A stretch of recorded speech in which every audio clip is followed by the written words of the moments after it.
हाय दोस्तों, बच्चे आज हम पढ़ेंगे एनपीओ के अंदर कंज्यूमेबल्स का ट्रीटमेंट कैसे किया जाता है। सर ये कंज्यूमेबल्स क्या होते हैं सर, समझ में नहीं आता सर आज तक कंज्यूमेबल्स है क्या चीज़, इसके बारे में चर्चा करेंगे और इसको किस तरीके से बैलेंस शीट और इनकम एंड एक्सपेंडिचर अकाउंट में दिखाया जाता है इसके बारे में बात करेंगे। और ये क्रेडिटर बीच में आ जाते हैं सर, क्रेडिटर को किस तरीके से एडजस्ट करना होता है इसके बारे में भी हम बात करके चलेंगे। ठीक है बच्चे, तो हेडिंग लिख लो बेटे, treatment of consumables, treatments of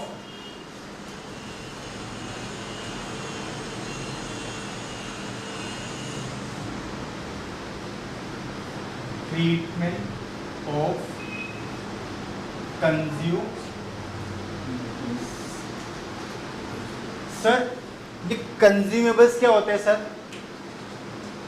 ये क्या होते हैं सर, पहले इसके बारे में बता दो कंज्यूमेबल्स क्या होते हैं, फिर सर इसके आगे की बात बताना क्या कहना चाह रहा है क्या नहीं कहना चाह रहा। बच्चे कंज्यूमेबल्स नाम से पता लग रहा है जिसको सिर्फ एक टाइम ही यूज किया जा सके, एक बार यूज किया खत्म। सो कैसे मतलब समझ में नहीं बात, और ये एनपीओ में कैसे यूज होते हैं बच्चे। मान लो कोई हॉस्पिटल है, चैरिटेबल हॉस्पिटल है बच्चे, वहां पे क्या कंज्यूमेबल्स हो सकते हैं तुम्हारे अकॉर्डिंग? इंजेक्शंस और मेडिसिन, कॉटन्स है ना, हाँ सर ऐसा कुछ हो सकते हैं बेटे। मेडिसिन एक बार खाई पता नहीं कहाँ गई, पता नहीं कहाँ जाके जाती है, आज तक समझ में नहीं आया है ना बेटे। मेडिसिन खाई, असर किया, खत्म। क्या उसको रीयूज कर सकते हैं? सर नहीं, रीयूज नहीं कर सकते। इसलिए बेटे एक हॉस्पिटल इंडस्ट्री के अंदर, एनपीओ के अंदर, वो मेडिसिन उस एनपीओ क्या हो गई? कंज्यूमेबल्स। मान लो बेटे कोई क्रिकेट क्लब है, क्रिकेट क्लब क्या होता है बच्चे? जहाँ पे क्रिकेट सिखाया जाता है और उनको आगे तैयार किया जाता है टीम के आने के लिए, इंडिया टीम में आने के लिए, है ना बेटे। क्रिकेट के अंदर क्या चीज कंज्यूमेबल हो सकती है? Sir bat. बेटे बैट कभी नहीं होगा, क्यों सर? बैट को कितने मर्जी मैच में खेल लो जब तक टूट ना जाए। सर बॉल, बॉल क्या होती है बच्चे? एक मैच खेला खराब, खत्म, ठीक है ना।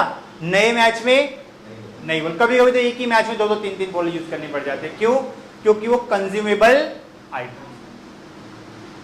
कंज्यूमेबल्स क्या होते हैं बेटे? कंज्यूमेबल्स किसी भी चीज के, जैसे बेटे हमारे, अगर मैं बात करूं, हम पढ़ाते हैं, हमारे लिए ये कंज्यूमेबल्स है। इसको एक बार यूज किया फिर दोबारा नहीं लेके आओ, दोबारा नहीं लेके आओ, तो बेटे हमारे लिए क्या हो गई ये? लेकिन हम हमारी अकाउंटिंग नहीं कर रहे, हम किसकी अकाउंटिंग कर रहे हैं? एनपीओ की, जिनका मकसद प्रॉफिट कमाना नहीं होता, ठीक है ना। तो उनकी बात कर रहे हैं बेटे, कंज्यूमेबल्स की बात कर रहे हैं। मेडिसिन हो गई, स्टेशनरी हो गई। सर स्टेशनरी एक बार पेन यूज किया खत्म, नया लेके आओ, ठीक है ना। कोई भी चीज स्टेशनरी में, कोई पेपर है उसको यूज किया खत्म, रजिस्टर यूज किया खत्म, ठीक है ना। यानी कि वो रीयूजेबल नहीं होती है, इसलिए बेटे उसको क्या बोलते हैं? कंज्यूमेबल्स। तो बेटे मैं यहाँ पे कंज्यूमेबल का ट्रीटमेंट लिख रहा हूँ, किस तरीके से इसको बनाया गया इसके बारे में चर्चा करेंगे, उसको आगे सॉल्व करेंगे। तो कंज्यूमेबल्स क्या होते हैं बात समझ में आ गई, ठीक है ना। चलो बेटे लिखना शुरू करो।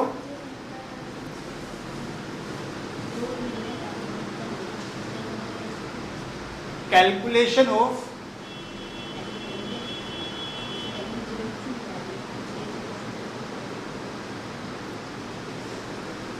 कंज्यूमेबल्स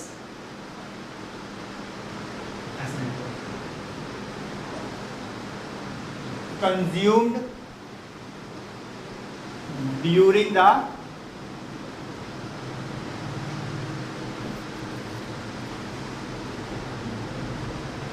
ठीक है बच्चे, स्टार्ट करते हैं। सबसे पहले बेटे पर्टिकुलर्स, ठीक है। यहां पे बेटे सबसे पहले आएगा ओपनिंग स्टॉक ऑफ कंज्यूम, इसमें ऐड होगा परचेज ऑफ कंज्यूम। अब बेटे परचेज या तो कैश में हो सकती है या क्रेडिट में, जो भी अमाउंट होगा बाहर।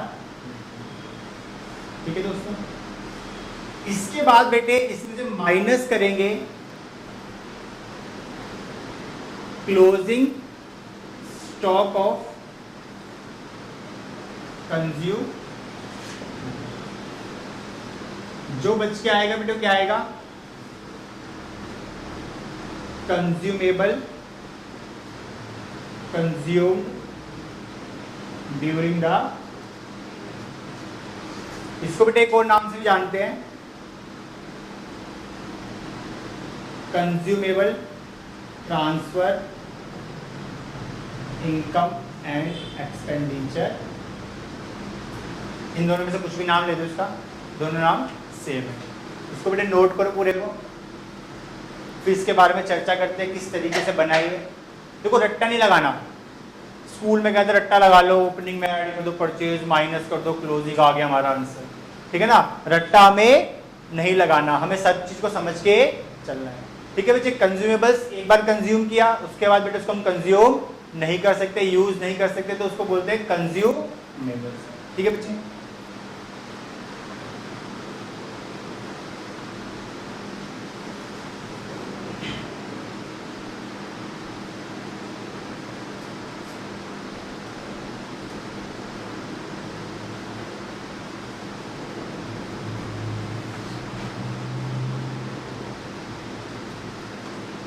हो गया नोट।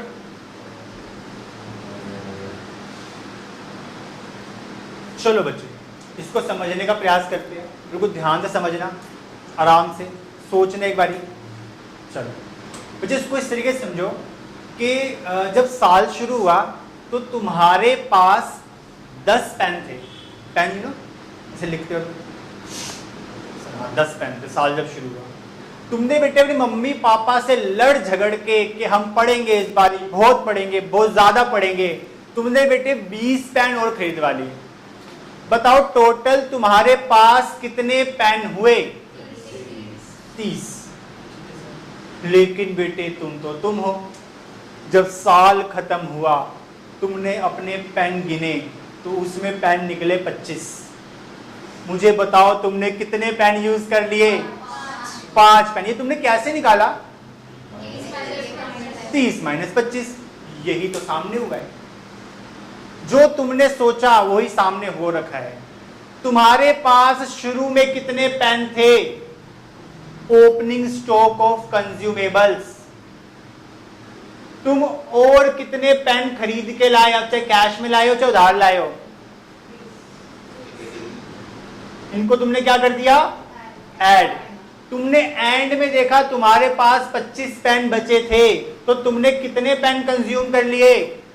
5 पेन। कितना आसान बात, कितनी आसान बात थी। और हमें क्या लगता है पता नहीं क्या है, रट्टा लगाने लग जाते हैं। रट्टा लगाओ, opening stock plus purchase minus closing stock, है ना।